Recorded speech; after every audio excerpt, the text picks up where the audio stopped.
there everyone. This is the lesson read aloud for 4.09 Northern Ways. In the early 19th century, most Americans spent long hours coaxing crops from their land, but America was growing and changing. Many farmers in New England and the Middle Atlantic grew weary of scratching out a living from the depleted soil of their modest farms. Some headed west to find more fertile land beyond the Appalachians. Others went to cities in search of work. In the north, factories popped up along the eastern coast and the inland waterways. As the factories, foundries, and mills grew, the demand for workers increased. Northern cities swelled. As the world of jobs spread, ship after ship brought Europeans eager to make a new life in the young country brimming with opportunity.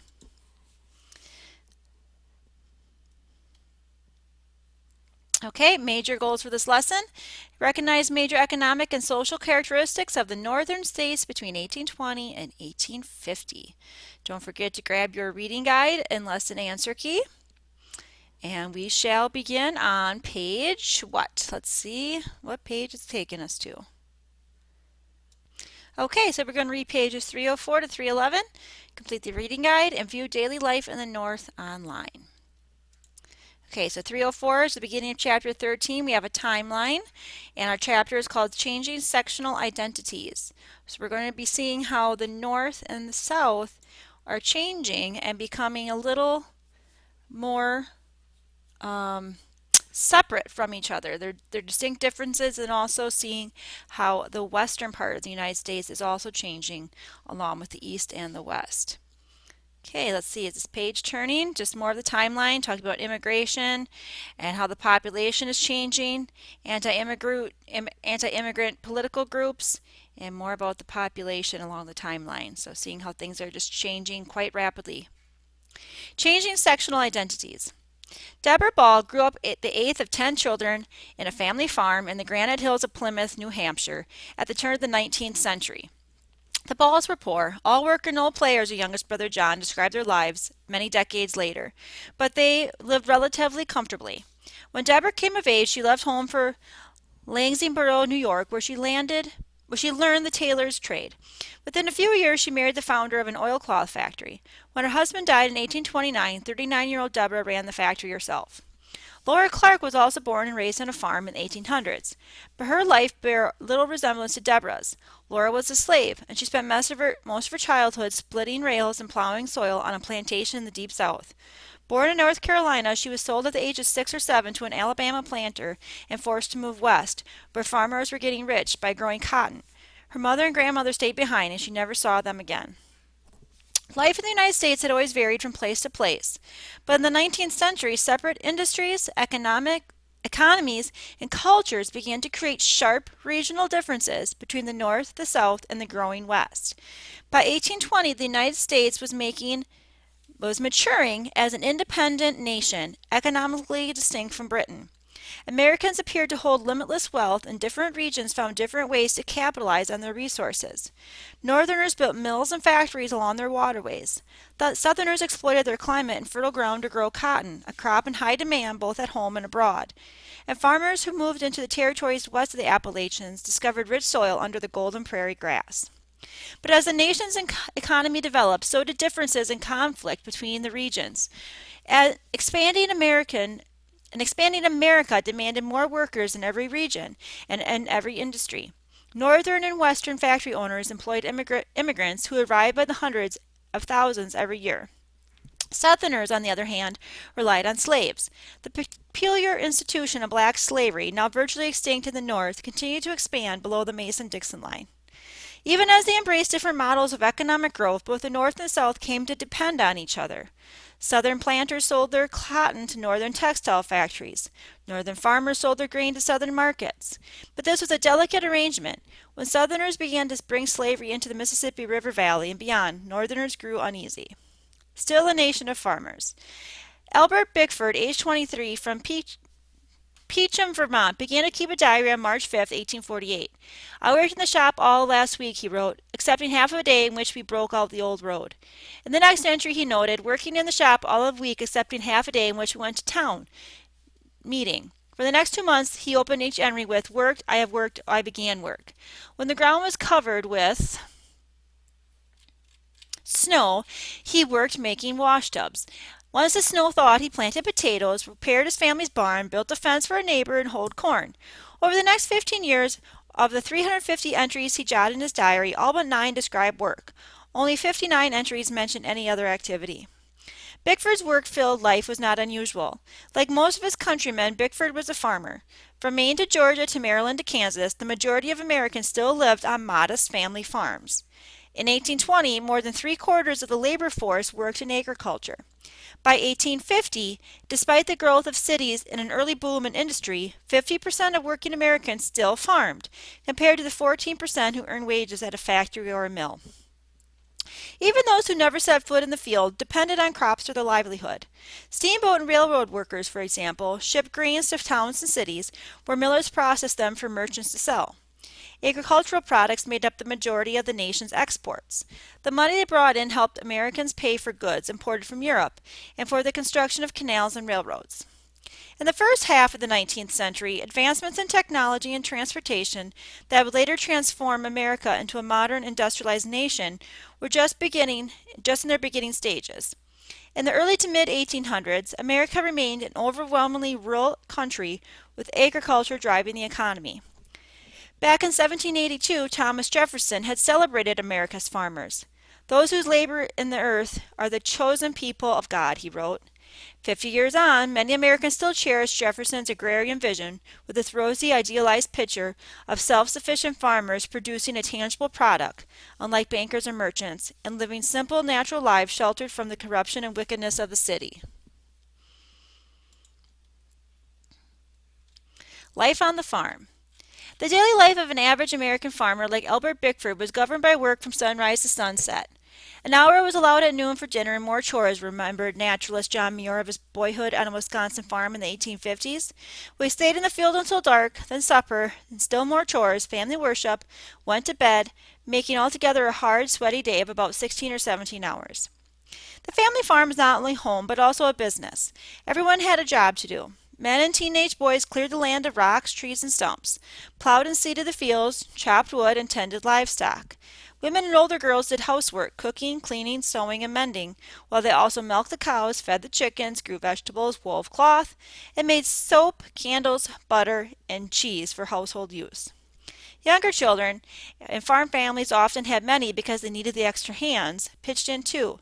Children on a 19th century farm joined the working world at a young age. John Muir recalled, in winter, Father came to the foot of the stairs and called us at 6 o'clock to feed the horses and cattle, grind axes, bring in wood, and do any other chores required. Then breakfast, and out to work in the mealy, frosty snow by daybreak, chopping, fencing. No matter what the weather, there was always something to do. Schools, where they existed, scheduled classes around the agricultural season so young pupils would be free to help their parents. On those family farms, there were few material comforts. Indoor plumbing was extremely rare. Women carried water from nearby streams or wells for washing and cooking, and family members relieved themselves in chamber pots, privies, which are outhouses, or the woods. Houses were small and not insulated. The only fire for the whole house was in the kitchen stove, Muir wrote, around which hard zero weather all the family of 10 persons shivered, and beneath which the morning we found our socks and coarse, soggy boots frozen solid. We had to squeeze our throbbing, aching, chilblain feet into them, causing greater pain than toothache, and hurry out to do chores. Mass-produced shoes and boots came in their 3 sizes, men, women, and children's. The factory-made shoes were affordable but uncomfortable, so most farmers went barefoot in all but the coldest weather. Men and women had 2 sets of everyday clothes at most. Even though field work made these clothes dirty and sweaty, farm families rarely washed their garments more than once a week. Family members might have a fancier set aside for church and special occasions. Hard as it was, farm life offered some joys. Evenings often allowed time for reading or games, and neighbors frequently came together for barn dances, school spelling bees, or potluck suppers. Even work could be a social activity. Women visited each other over quilting bees, and men joked while raising barns. For people whose livelihoods and routines were bound to the soil and the sky, the beauty of nature could offer solace. When Muir's aching feet finally warmed on a cold morning, he noticed the winter beauty, the wonderful radiance of the snow when it was starry with crystals, and the dawns and sunsets of white noons, and the cheery, enlivening company of the brave chickadees and nuthatches. Changes in the North. Although America remained overwhelmingly rural, urban population and industry increased in the first half of the 1800s. Across the North and West, fields and villages began to give way to cities. In some urban areas, as many as half of the new residents were immigrants from Europe, but a growing number came from the American countryside. Many young women and men longed to escape from farm life, with its backbreaking labor, rough ways, and isolation. City jobs paid well or better than farm work, without the endless toil. So seeking work, a measure of independence, and some modern comforts, young people left their homes on the farm and headed for the cities. Life in the growing cities. Most Northerners, like their countrymen across the nation, stayed in the fields. By 1840, the North still claimed more farmers than factory workers. Nevertheless, in factories and foundries, docks and construction sites, and ironworks and print shops, enterprising and adventurous ex-farm boys and girls, both from America and abroad, seized new opportunities in the cities. In 1820, only 7% of the population lived in cities at 2,500 or more. In 1860, nearly 20% of Americans clustered in urban areas, mostly in the North and West. A few cities emerged in the South, but they grew much more slowly than their northern and western counterparts. The colonial era ports of New York, Philadelphia, and Boston ballooned as new factories lured job seekers. Traders, shippers, and merchants converged along inland waterways, where older cities like Louisville and St. Louis continued to grow. Along the Erie Canal, new factory towns, Syracuse, Rochester, and Buffalo, mushroomed in just a few years. Buffalo swelled from about 1,500 residents in 1810 to 81,000 on the eve of the Civil War. To the west, Chicago, Milwaukee, and Cincinnati evolved from remote outposts on the Great Lakes into thriving metropolises. America's cities expanded so quickly that municipal services, police departments, fire stations, and sanitation works struggled to keep up. Fire was an ever-present danger in the nation's urban areas. Flames escaped from home stoves or factory boilers to consume blocks of wood frame buildings. In 1835, New York's entire business district caught fire. Before firefighters could put out the blaze, it destroyed the last surviving structures from Dutch New Amsterdam. Crime, too, flared out of control. Mobs and gangs gathered at local taverns, where young men sometimes attacked each other or turned the violence against immigrants or other non-white people.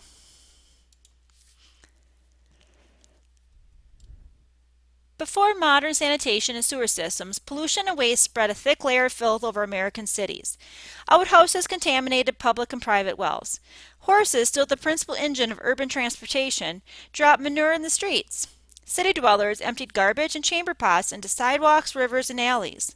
Some kept pigs and chickens in their backyards. No street cleaning services existed, so in some cities, hogs and geese were set loose to eat the piles of waste. After taking a tour of the overcrowded New York City slum known as Five Points, the English writer Charles Dickens observed, "From every corner, as you glance about you in these dark retreats, some figure crawls as if the judgment hour were near at hand, and every obscure grave given up its dead. Where dogs would howl to lie, men and women and boys slink off to sleep, forcing the dislodged rats to move away in quest of better lodgings." Disease spread by contaminated water and vermin ripped through the urban population. Epidemics of typhoid, yellow fever, dysentery, and smallpox struck again and again, in some places every summer. Worst of all was cholera, which inflicted such severe vomiting and diarrhea that victims often died within a day of its onset. In 1835, in the midst of a ferocious worldwide epidemic, cholera killed from 3,000 to 5,000 people in New York City alone. A newborn baby in Philadelphia or New York had an expected lifespan of 6 years shorter than that of a Southern slave. The urban death rate was actually higher than the birth rate. The population grew only because immigrants and rural Americans continued to flock to cities by the thousands. Despite the dangers, city dwellers often found opportunities they had missed back on the farm. Whereas the average rural family sat on stools and ate together out of a common pot, in the city the working classes could afford chairs, plates, and maybe even carpets. Theaters and parades offered excitement and entertainment, and the constant hum of people and activity replaced the unvarying routine of farm life. Okay, we'll stop here and pick up at factories and jobs with the next part of the recording.